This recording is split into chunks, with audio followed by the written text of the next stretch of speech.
Seryo, ako sa it's a privilege tonight. Ikaw ba na ito ang committee chair sa Economic Enterprise Market as well sa kanyang policy to the Queen's Concisi, good evening. Good evening, Sir Paul. Ikaduha na ni ka-weekend, hindi ata sa weekend Yes. market and night Yes. cafe.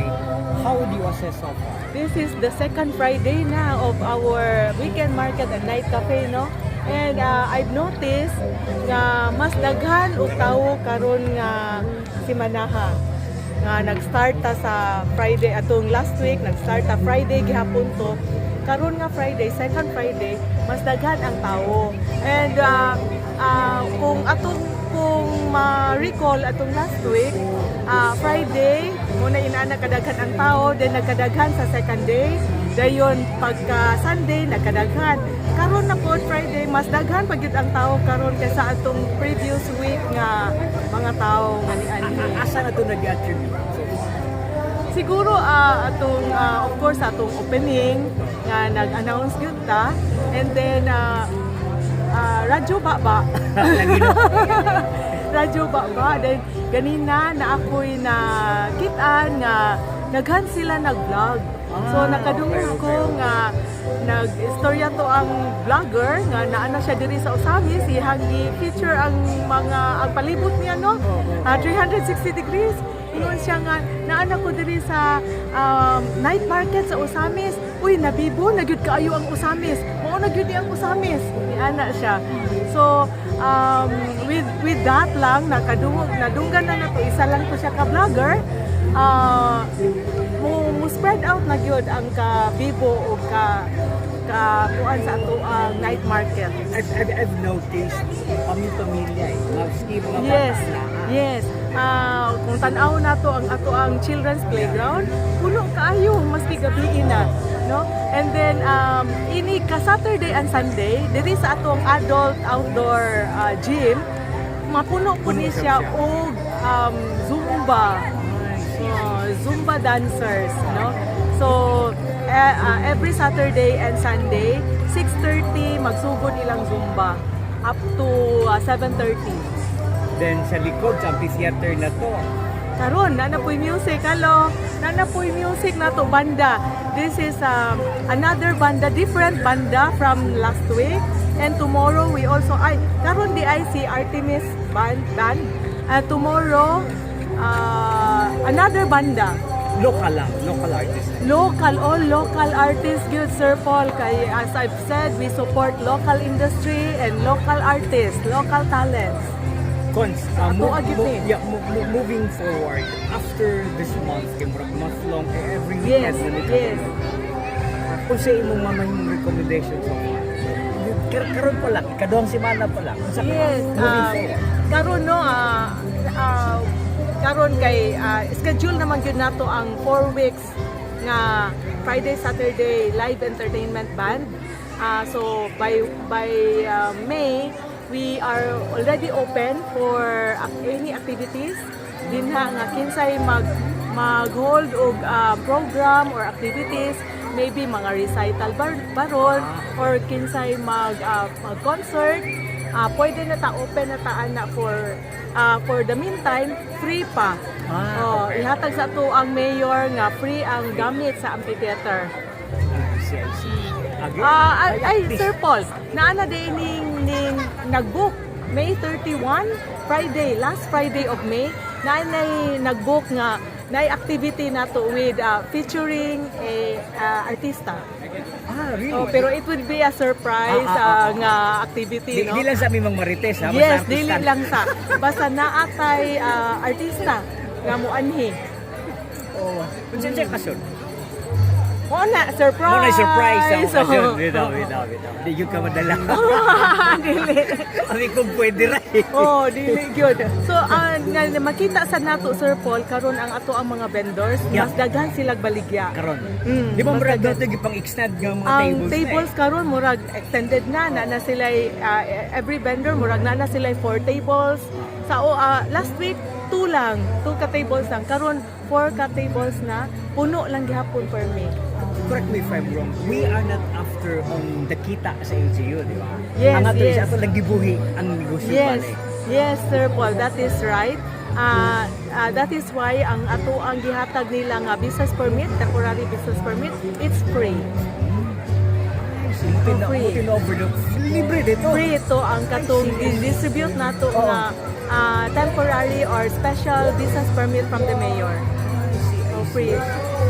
Even the use of the Zumba is also free. Dire sa ato ang adult outdoor gym. Use of amphitheater for the month of May, as long as mag-register ta, mag-book ta daan, it would be for free.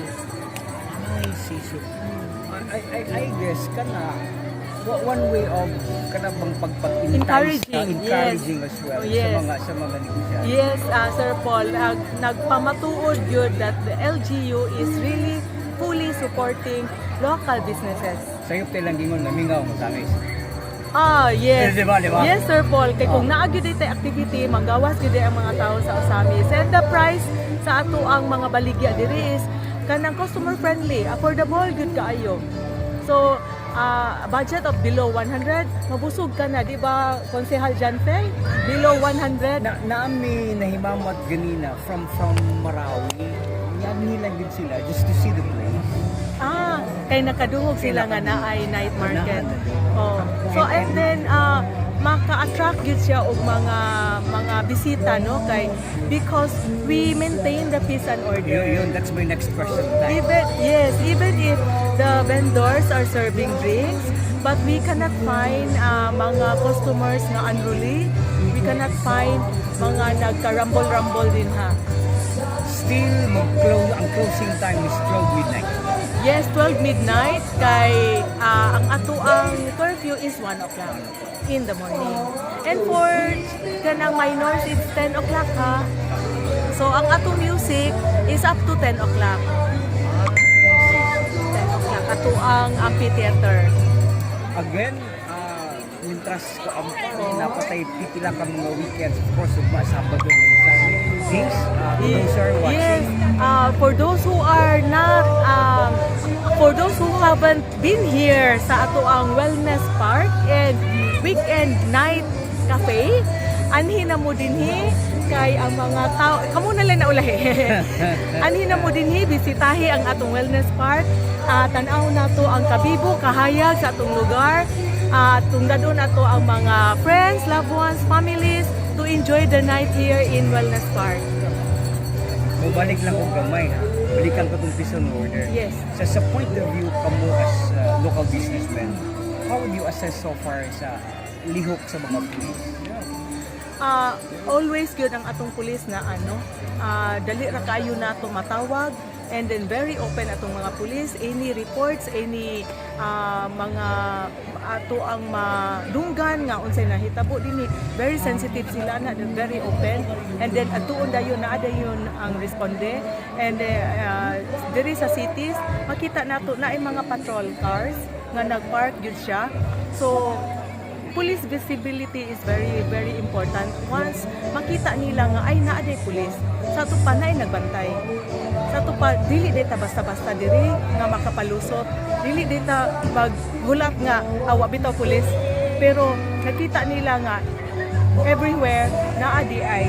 So na-maintain yun nato ang peace and order. Ang mga tao ning follow ra gyud sila sa unsay rules and regulations. In short, sa imong level, di lang kay city councilor, but as a businesswoman as well, satisfied ka sa trabaho? Yes, you would be safe, no? You would be safe. Before, common kaayo sa tindahan ang naay mga pickpockets. Yeah. So, murag maghilak ang simana, maghilak ang adlaw kung walay pickpocket. So, and then it would be very hard nga mo dakop aning mga pickpockets because di ka sila mahadlok, magbalik-balik.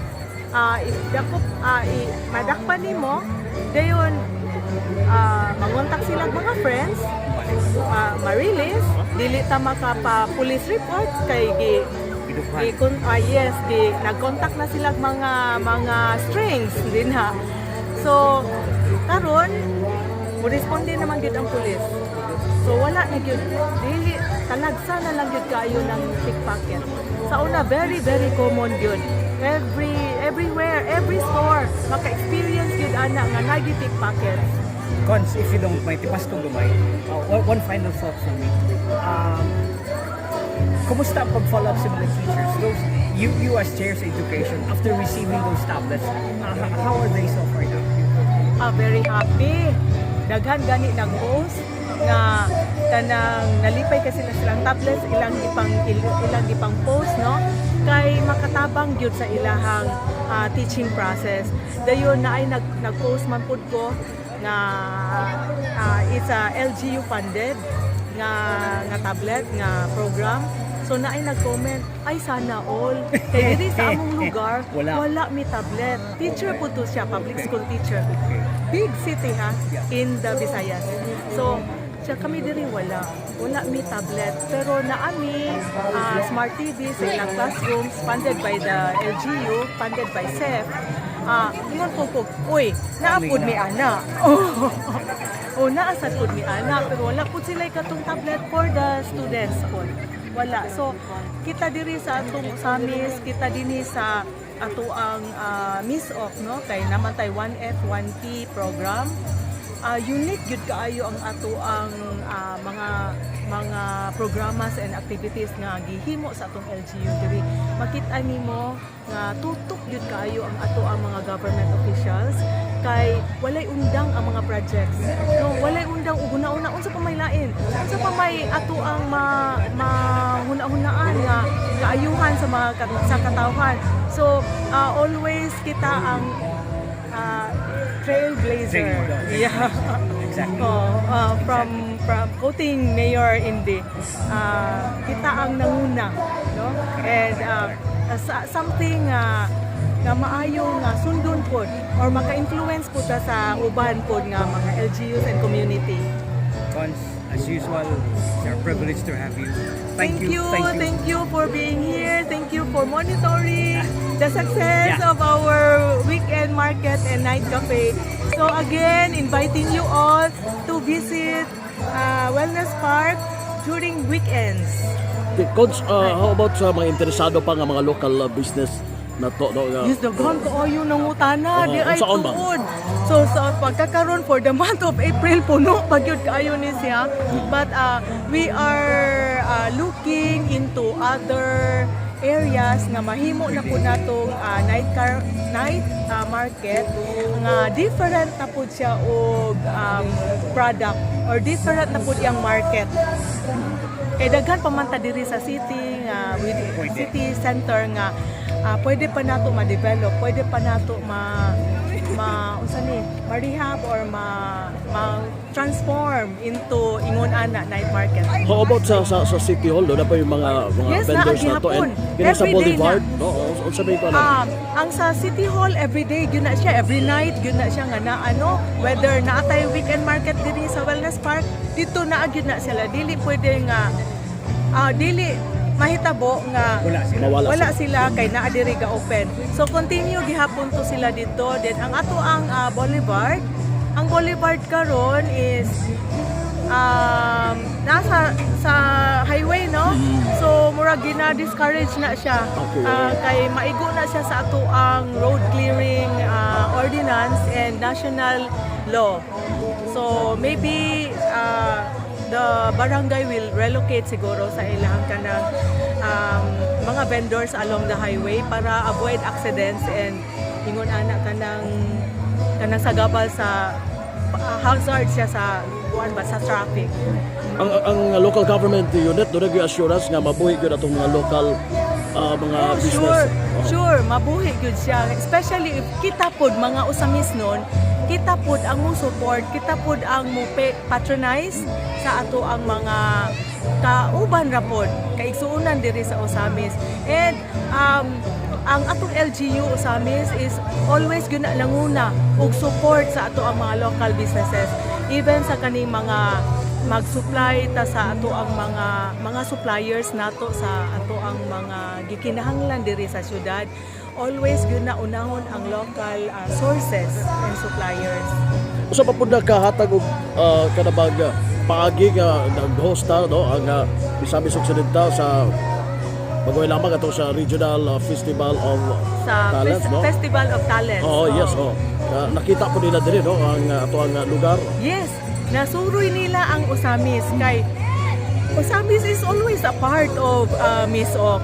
Even if it's not the capital city of the province, but everybody, because we have the seaport, we have the airport, agianan gyud siya. So tanan makaanhi gyud diri. So kani pa lang wellness park pa lang daan, pag abot pa lang nimo sa pier, the welcome na sa imo ang wellness park. And naka-remember sad ko na ay isa ka government official, national government official, i-compare niya ang karon o before nga Osamis.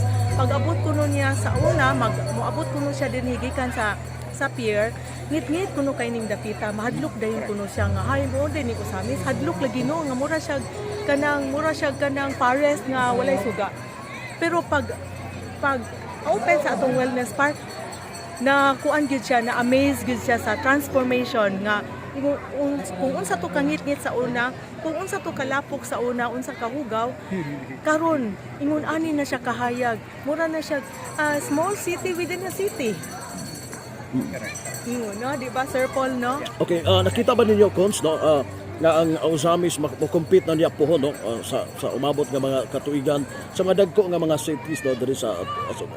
Yes, makakuan na gyud, maka-compete na gyud atong Osamis, especially if ang ato ang LGU, ang ato ang government officials, atong mga leaders walay undang nga pagsuporta, walay undang sa paguna-huna, walay undang sa pagbuhos og projects. Cons, thank you and Thank you. Good evening.